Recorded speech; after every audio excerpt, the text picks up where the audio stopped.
The songwriting bond between John Lennon and Paul McCartney was never confined to a single method. In their earliest days, the pair often sat side by side, crafting songs line by line in real time. As their artistry matured, the process became more fluid. One would arrive with a nearly complete piece, while the other refined it with subtle or sometimes transformative contributions. But perhaps the most fascinating approach they ever used was stitching together entirely separate, unfinished ideas into one cohesive masterpiece. These musical hybrids didn't just work, they often resulted in some of the most innovative and enduring songs in the Beatles' catalog. Here are 3 standout examples where 2 distinct visions merged into something unforgettable. Number 1. A Day in the Life.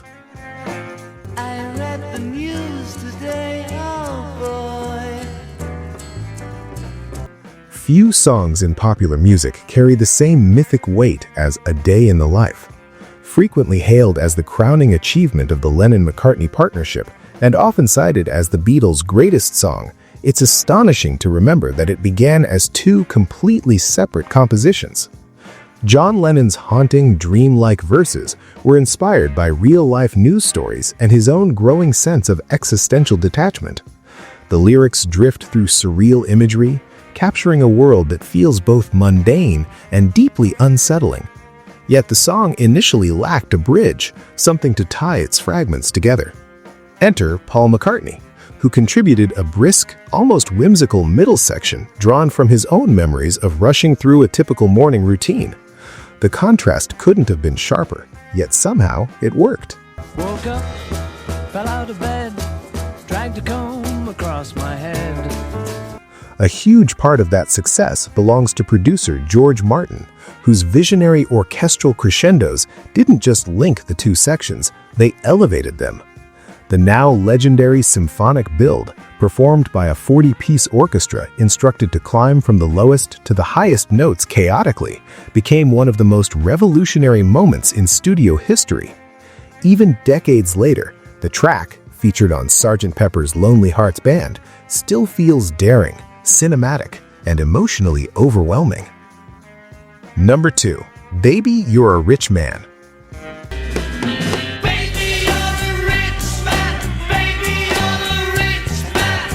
If 1967 represents the absolute peak of the Beatles' creative explosion, then Baby, You're a Rich Man stands as one of its more intriguing hidden gems. That year saw the release of not only Sgt. Pepper, but also the psychedelic TV project Magical Mystery Tour, along with a string of groundbreaking singles. Nestled among them was this unconventional track, formed from 2 entirely different ideas. Lennon's verses, originally titled One of the Beautiful People, and McCartney's uplifting chorus. How does it feel to be one of the beautiful people? Released as the B-side to All You Need Is Love, the song often lived in the shadow of its universally adored counterpart. But for those who flipped the record, it offered something far stranger and arguably more adventurous. One of its defining features is the eerie, warbling sound of the claviline, an early keyboard instrument that foreshadowed modern synthesizers. That sonic texture gives the track a slightly otherworldly feel, perfectly complementing its lyrical themes about wealth, perception, and inner fulfillment. Interestingly, the song found a new generation of fans decades later when it appeared in The Social Network, proving that even the Beatles' deep cuts can resurface with striking cultural relevance. Number 3. I've Got a Feeling. I've got a feeling